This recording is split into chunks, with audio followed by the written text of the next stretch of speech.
Welcome to Chronicles of the Old West. In this episode, we return to the story of Gall, war chief of the Hunkpapa Lakota. When we last left him, his world had shattered, his family murdered, his heart torn open by betrayal, and all around him, the fury of the Battle of the Little Bighorn thundered on. But from the ashes of loss, a fire rises. Today, we walk beside a man burdened by grief and driven by vengeance. We ride through smoke and blood, across the high ridges and deep coulees of legend. And we witness how one warrior's fury could shake the spine of the 7th Cavalry and echo far beyond the Greasy Grass. This is Chronicles of the Old West. Episode 5, Gall, Lakota War Chief.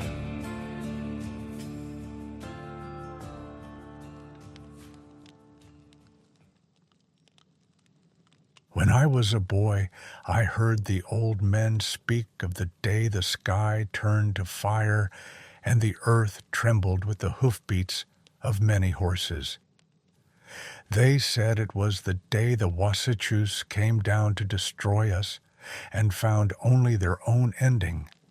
That was the day of the Little Bighorn, when the Greasy Grass ran red and the spirits of many were loosed into the wind.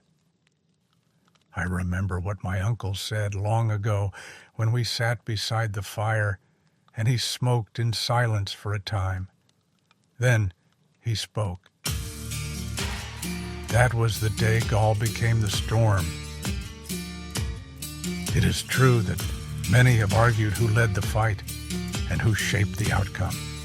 I do not know the minds of all men. But I know what the people felt that day.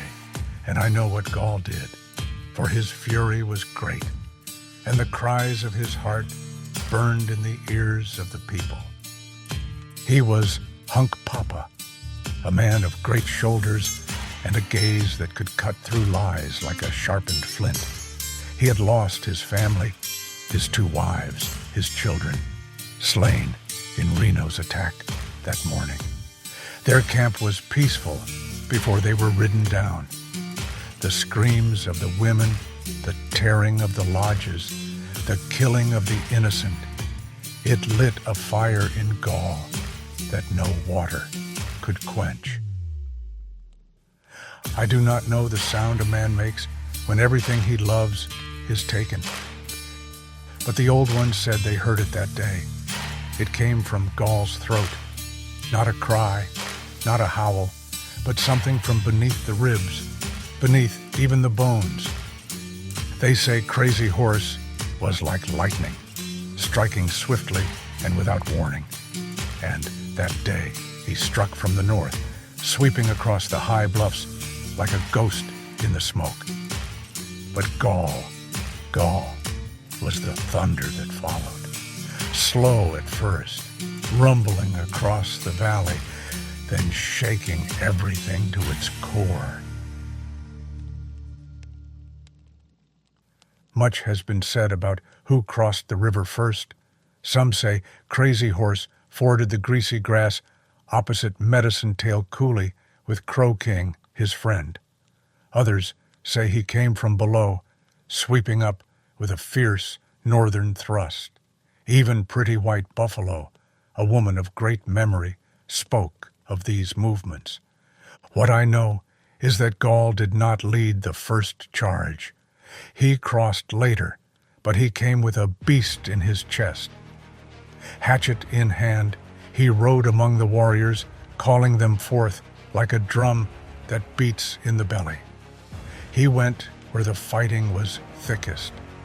The sun was high, and the grass shook in the wind, carrying the smoke of burning powder and trampled sage.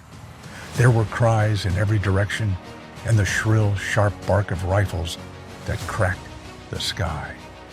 Gall saw the soldiers standing firm on the northern slope of Deep Coulee. He saw them fire volley after volley, and for a time it seemed they would not break. But then Gall turned his warriors loose. He shouted above the guns, and his words were fire. "Take their horses," he said. "Take their legs away." They understood at once. Gall led them into the fray, and they aimed their rifles not at the chest of the soldier, but at the ones gripping the reins. And when the holders fell, the blankets came out, bright with color, waving like the wings of great birds. The warriors yelled and charged, and the horses, frightened and wild, fled down the coulee. Some were caught by the Cheyenne women, who crouched in the grasses like foxes. Now the soldiers had no legs to move, no horses to ride. They stood like trees in a flood, rifles in hand, their lines broken. After that, Gall said later, the soldiers threw away their guns and fought with little guns. And it was true. Pistols flashed in the sunlight, and the soldiers fell back up the rise toward the high ground that would be called Custer Hill. But the name meant nothing then. It was only the next place to die. Company E, under Yates, tried to charge. They ran downhill toward the Greasy Grass, perhaps hoping to cross, perhaps hoping to escape. But they were cut down, their bodies scattered like corn spilled from a broken sack. Some say 4 or 5 ran right into Gall himself. Maybe they sought mercy. Maybe they were too afraid to know. But Gall showed them none. They were swept away by the same storm he carried in his heart, like Wakanyan, thunder-faced and terrible. Even then, the soldiers fought. The old men later said they showed courage. Sitting Bull, who watched from afar, said the same. They built breastworks of their horses' bodies, shot down in desperation. They prepared to make their last stand. But there was no glory in it. There was no circle of heroes, shoulder to shoulder, defying death like in the white man's stories. There was only collapse, sudden, total. Some tried to flee, but few made it. The last of Keogh's men, those who had met Gall's fury on the slope, ran for the hill, but less than 1 in 5 reached it. Gall charged across that hill, still on horseback, still with the vengeance burning in him. He was there when it ended. He saw Custer fall. Some say Custer died early. Others say he died at the end. But Gall never spoke of that. He spoke of the fight, of the horses, and of Bloody Knife. It was his trail that led the soldiers to the sleeping village, and it was by his hand that Gall's wives and children were among the first to die. After the first charge, Bloody Knife stood beside Major Reno on the river's edge, shouting across the water.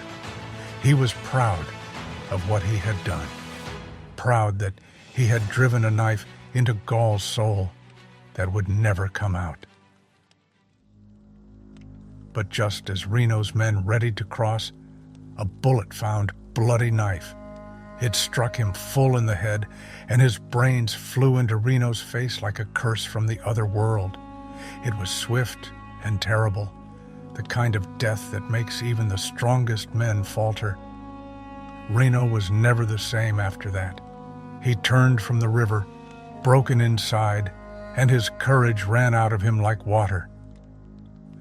No one knows who fired the shot that killed Bloody Knife, but in my heart, I like to believe it was Gall. That in the smoke and noise and grief, Gall lifted his rifle, and with all his pain and fury, sent that bullet flying through the air to strike down the man who had taken everything from him. Later, when the earth drank enough blood and the smoke lifted, Gall returned. His shoulders were stained with dust and blood. He did not speak for a long time. He fought that day like 10 men, and some say it was he who broke the back of the soldiers. He rode where bullets snapped, where the hoofbeats fell into silence, and where the eyes of the dying stared up at nothing. But no blow he struck could return what had been taken. They say later someone showed Gall the severed head of bloody knife. They say Gall looked at it for a long time, his face like stone. After a time he simply nodded and said, "Now that my vilest enemy is dead, I can join you in the dance." But the dance was not yet. First came the fire, the mournful cries, the bitter desecration. Many white men never understood why the Lakota cut the bodies of the dead. They thought it was hatred alone. But we believed that if you did not cripple your enemy in death, he might come for you in the spirit world. Still, that day, it was not just belief. It was grief. It was rage. And some did not join in. They say Gall did not scalp or mutilate the dead. He walked among the fallen, heavy with loss. When the counting was done, they found 42 bodies on Custer Hill. Custer himself, his brothers Tom and Boston, his nephew, Audie Reed, and his close men, Yates, Cook, were all there, lifeless. Even the writer, Mark Kellogg, lay among them, his body untouched. The warriors left him as he was, for he had not lifted a gun, only a pencil. Maybe the spirit spared him too. Afterward, people argued. They argued about who led the fight, who struck the final blow. Some said Gall was a boaster, taking credit for what he did not do. Others believed Gall had been at the center of the fight, that he was the wise and cunning heart of the Lakota strategy. Even James McLaughlin, the Indian agent who knew Gall in the reservation years, said Gall was the one who broke the soldiers' legs by taking their horses and shattered their line. I do not know the full truth. Only the spirits remember every detail. But I know this. Gall was not the first to cross the river, nor the one who brought the first fury. But when the fight turned darkest, when the soldiers stood firm, and the outcome still hung in the air, it was Gall who saw the weak point. It was Gall who rallied the warriors, and it was Gall who tore the heart from the 7th Cavalry's flank. That was his gift, not wildness like Crazy Horse, but vision. He knew where to strike, and when he struck, the soldiers fell like lodge poles in a strong wind. Yet even in victory, there was no joy. The people danced, yes, but not with laughter. Many had lost family. Many felt the weight of what had passed. And then came the columns of soldiers again. The survivors on Reno Hill saw the fires on the prairie and did not understand. The warriors had set them to cover their retreat. At 7 o'clock that evening, the camp began to move. Women, children, old ones, the wounded, the weary. They left the place of fire and blood, heading for the Bighorn Mountains. They did not know then how short the days of freedom had become. But Gall knew. As he rode with his people, he carried the weight of that battle, its rage, its sorrow, its haunting. The wind at his back no longer smelled only of grass and horses, but of death and endings. After the dust of the Greasy Grass had settled, the people gathered their dead and counted their losses. They had won a great battle, but not peace. And in the silence that followed Custer's death, there was a question that lay heavy on every heart. What now? Gall, Sitting Bull, Crazy Horse. All of them understood that the soldiers would come again. And this time, they would not come for battle alone. They would come for the very spirit of the people. And they would not rest until that spirit was broken or buried beneath the prairie. They did not wait for them. They followed the buffalo east, hoping that meat would fill the bellies of their children and strength would return to their bones. They moved to the Rosebud, then to the Tongue River. The camp had grown too large. There were too many mouths and too many voices speaking of different paths. Some still dreamed of resistance. Others looked toward the agencies, where meat was promised and war was far. At the Powder River, the fires of council burned day and night. The air was thick with the scent of sweetgrass and the sorrow of parting. The old men passed the pipe, their words slow and heavy, like snow falling on the backs of buffalo. The young men stood in silence, listening with eyes that had seen too much. The women gathered their things, already sensing what was to come. The people had come together once like the great herds, strong, many, thunderous. They had stood as one at the Greasy Grass, their hearts joined in rage and prayer. They had broken Custer's sword, shattered his name. But victory had a hunger of its own, and it was not fed. There were too many mouths to fill now, too few buffalo to find. The earth could not carry so many for long. The songs were turning into murmurs, and the children cried in the cold wind. So the decision was made, not with joy, not even with peace, but with the weary understanding of those who know the path must fork. The grand village, the great circle of lodges that had risen in unity to strike down the long-haired chief, disbanded. Some followed Crazy Horse into the high places, where the ridges run like the backs of sleeping giants, and the snow hides the old trails. They sought solitude, the quiet strength of smaller bands, the hope that scattered movement might bring meat to the fire. Others, mostly Hunkpapas, those who still listened to the deep voice of Sitting Bull, and those who walked behind the broad shoulders of Gall, drifted eastward toward Killdeer Mountain. That place was sacred in a different way. It was where blood had already been spilled. It was where Gall and Sitting Bull had once stood against the blue soldiers in a battle that marked the turning of the old ways. The rocks still whispered of that fight. The bones of fallen warriors rested in the earth there, and the wind that wound through the gullies carried voices of both triumph and grief.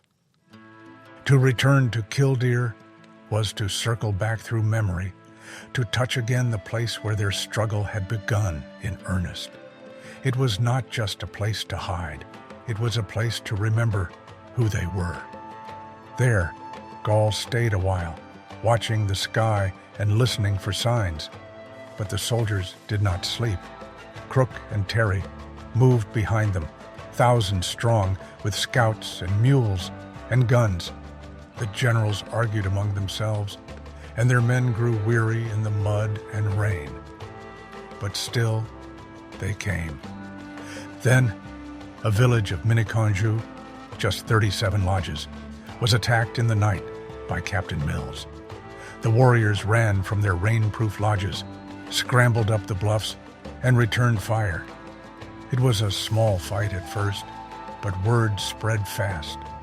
Lakota warriors came running from every camp nearby. Sitting Bull came. Maybe Gall did too. Some say he was there.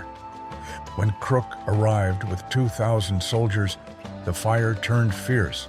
The soldiers found relics of the 7th Cavalry in the camp. It made them mad. They burned the teepees. They burned the food, and from that day on, Mills was known as Burns Lodges. The people did not forget, even as they ran again into the hills. General Crook, who had once spoken soft words, now carried out the hard will of the Great Father in Washington. His orders were plain: strip the Lakotas at the agencies of their strength, disarm them, dismount them, leave them crawling like worms on the prairie. It was called peace, but it felt like war, with its teeth hidden. Colonel Mackenzie, the soldier with fire in his eyes and madness not far behind, was the hand chosen to carry this out.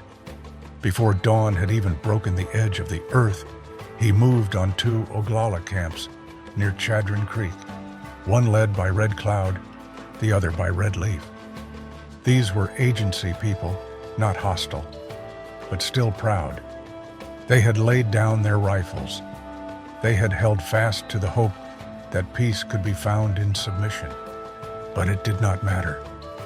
The soldiers surrounded the sleeping camps in silence. There was no time to gather weapons, no chance to resist. Red Cloud himself, once the fiercest voice of resistance in the North, was taken without ceremony. His lodge was entered. His horse was led away. His people were disarmed with barely a word. By the time the sun touched the teepees, it was over. The Pawnee scouts laughed as they divided the spoils, 700 ponies, stripped from their Lakota kin. Each scout was given a horse. The rest were sold to white men in Cheyenne. And Red Cloud, who had once closed the Bozeman Trail with nothing but his will and the power of his people, was forced to walk 30 miles on foot. An old man now, no longer a chief, no longer a voice, Crook stripped him of all remaining authority and gave his place to Spotted Tail, the Brûlé, who had long stood in uneasy alliance with the whites. That day, something sacred died. The people watched and remembered. The agency camps were not free. They were cages without bars, and the grass there grew short. Even those who had not fought at the Little Bighorn felt the blow. It did not matter what you had done, whether you had fought or stayed behind, whether you had taken up the pipe of war or buried it. Your weapons would be taken, your horses seized, your dignity would be treated as a threat. We understood then that victory meant nothing to the whites, only submission, only silence. And Gall would not forget that lesson. At the same time, a new man entered the story, Colonel Nelson Miles. The Lakotas called him Bear Coat, for he wore thick fur over his uniform and never seemed to feel the cold. But he was cold in his heart, and like a hunting dog, once he found the scent, he did not let it go. From the banks of the Tongue River, Bear Coat watched the land. He believed Sitting Bull and Gall were south of him, far from reach, but the Hunkpapas were closer than he thought.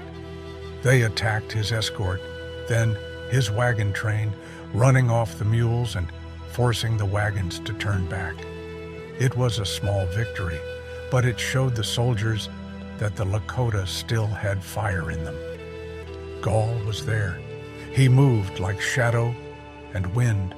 At Spring Creek, he joined the warriors again, circling the wagons, testing their will. Some say White Bull, Sitting Bull's nephew, was shot that day, his arm shattered. After that, Sitting Bull grew quieter. He did not weep, nor did he rage. He only stood with the stillness of stone. When a man loses too many who carry his blood, he begins to speak to the spirits more than to men. Soon, some began to speak of peace.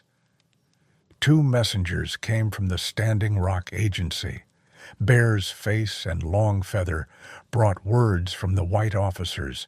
"Come in, lay down your guns, you will be fed, your children will be clothed, you will have peace." Their message was simple, but it cut the camp in 2. Some listened. They were tired of hunger, tired of running, tired of watching the old ways vanish into snow. They thought of the agency, of flour sacks and warm lodges, and they let the idea of surrender sit quietly beside them, like an uninvited guest. But others turned away. They had buried too many under the stars to believe in white man's peace. They had seen lodges burned and chiefs humiliated. What promise could be trusted now? Sitting Bull came wrapped in buffalo, his face as carved as old stone. His eyes were deep pools that had seen too much, and beside him walked many who had stood at his side through long seasons of war, High Bear, Jumping Bear, and others whose names carried the weight of many winters. They came not to yield, but to speak, to measure the enemy not just in rifles, but in words. Gall was not among those who spoke. He stood apart, silent. His arms were folded across his chest, his gaze steady, watching every movement of the soldiers, every word that left their lips. He had grown into a man who knew when to speak and when silence cut deeper.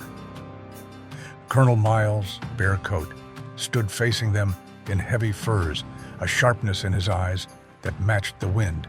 He spoke with the voice of the Great Father's will, firm, unbending. He did not offer friendship, only terms. Lay down your arms. Come to the agency. There will be peace.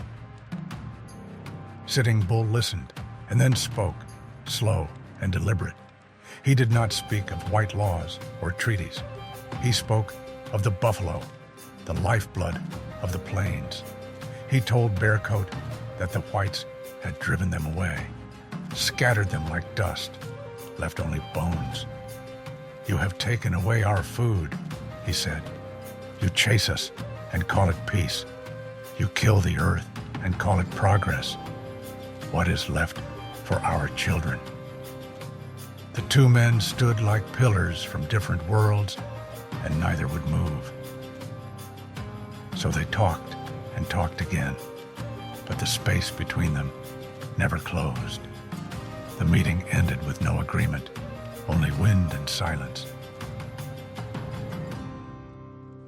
The next day, the air felt heavier, as if the earth itself knew something would change. Gall stood with the delegation this time. So did Black Eagle, Standing Bear, Pretty Bear, Rising Sun. The camp had sent its warriors, its voices. Some of the chiefs looked worn, their eyes shadowed with worry. The cold had grown sharper, and food was harder to find. Children cried through the night, and the old ones began to speak of giving in. Among the delegation were Red Skirt and Bull Eagle, respected warriors, strong men. But that day they nodded when Miles spoke. Their silence afterward said more than words. They were ready to come in. Sitting Bull saw it. He felt the ground shifting beneath his feet. His voice, once strong enough to carry 1,000 hearts, faltered. The weight of hunger, of wounded kin, of dwindling hope. It took the wind from his words. He repeated what he had said the day before, but now it sounded like an echo rather than a call. Miles saw the cracks in the great wall of Lakota resistance and pressed his fingers into them, not with bullets, but with offers and pressure and time. When talks broke down, Bear Coat prepared to strike. He moved his infantry toward the village, and the warriors lit the grass on fire to shield their retreat. The Battle of Cedar Creek began with smoke, and ended with exhaustion. Gall helped cover the retreat. The people fell back, mile after mile, 18 in all, with the soldiers behind them like wolves on the wind. That night, they camped far to the north. Miles followed, always close. On October 25th, Gall was still there, broad-shouldered, proud, unmoved. The cold had settled into the bones of the land by then, and the wind carried more sorrow than smoke. But Gall stood before Bearcoat with the same fire in his chest that had driven him across the Greasy Grass. He had faced bullets, cannon fire, starvation, but this now was a different kind of war, one fought in silence and weariness, in meetings and broken promises. Still, Gall did not bend. He listened again to the white man's terms. There would be food, they said. There would be warmth. There would be peace, if only he would give up the way of the Lakota and take the path laid down for him by others. Gall looked into the eyes of Bearcoat and saw no hatred there, only certainty, the kind of certainty that leaves no room for another man's story. But Gall did not answer. He only turned to look toward the place where Sitting Bull had once stood. And he saw that he was gone. 30 lodges had pulled away in the night. Sitting Bull, his family, his followers, slipping north toward Grandmother's land, Canada, where the treaties of the whites held no weight, and the buffalo might still return. They had chosen exile over surrender. Gall had not gone with them. Not yet. Others had made different choices. Chiefs he had stood beside now spoke softly to the whites, their shoulders low, their voices carrying no fight. They were tired of running, tired of hunger, tired of watching the people shrink under the cold sky. And Gall could not blame them. He, too, felt the hunger. He, too, felt the ache of years lost to war and wandering. But when he looked into his own heart, he found no surrender there. Even as the camp around him came apart, even as the circle of unity frayed at the edges, Gall held fast to the center. He had not crossed rivers and valleys, buried family beneath the prairie grass, and watched his world set fire just to kneel at the end. So he stood before Miles, with his jaw tight, and his soul still bound to the old songs. He said no. Gall did not surrender, not to the cold, not to the hunger, not to the white man's paper promises. He caught up with Sitting Bull again, farther north. They stopped near the Missouri, where the river cuts through the broken hills. Soldiers struck them again, near Bark Creek. Gall helped them escape. Then, at Ash Creek, the soldiers came once more, firing their strange cannon and scattering the village. 122 teepees were lost. Gall fled west with 2 other chiefs. He said later they had no ammunition. They could not fight. That winter was cruel.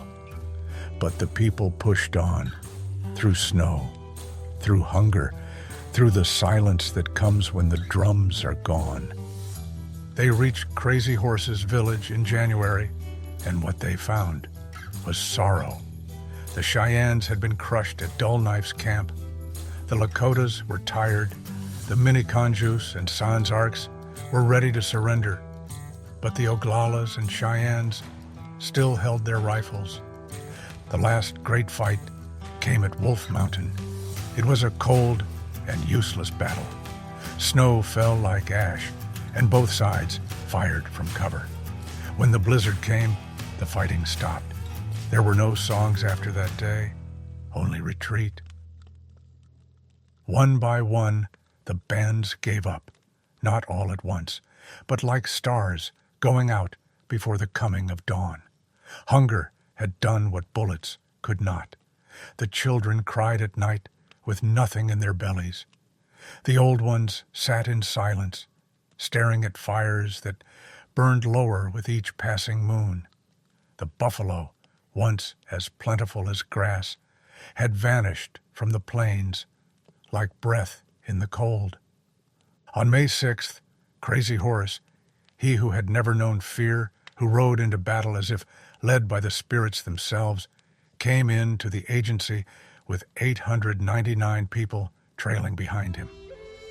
Proud people, warriors, mothers, children, they came not as prisoners, but as those who knew the time of warriors was ending, was the last breath of the old dream. But Gall had already chosen another path. He followed Sitting Bull north, across the sacred road, into the prairie of Grandmother's land, Canada. By May of 1877, Gall was among the exiles. Rain in the Face, Bear King, Charging Thunder, Bone Club, even old Hunkpapa, gray-haired and bitter, crossed the border. He would die there, far from the place where his bones were meant to rest. They thought there would be peace in Canada. No blue coats, no war. And for a while, there was quiet. But even there, in the land where the sun stayed low and the winter stayed long, the hunger still came. And in time, Gall would have to choose again. But that is for another day. This is how I remember it, how the old men told it. Gall was not always first, and he was not always seen. But when the wind howled across the hills and the hooves shook the earth, he was there. His voice carried in the charge. His eyes found the weakness in the enemy's line. And his grief, his terrible, holy grief, was a fire that burned even when the snow came. He was the growl in the sky after the lightning, the hammer after the song. And when he rode away into exile, the sound of that growl followed him.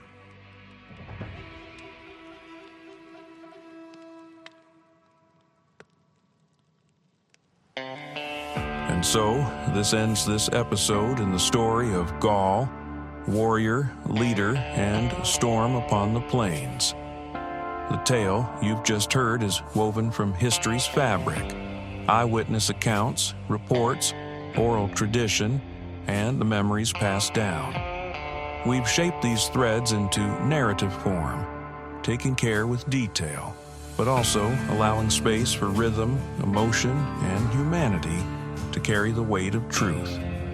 Because this isn't just about what happened, it's about what it meant.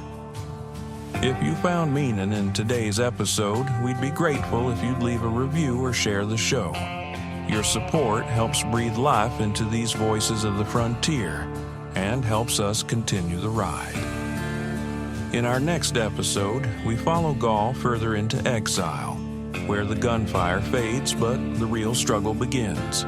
Hunger, division, the slow unraveling of a people once united by battle. The thunder has passed, but the storm is not yet over. This has been Chronicles of the Old West. We'll see you next time.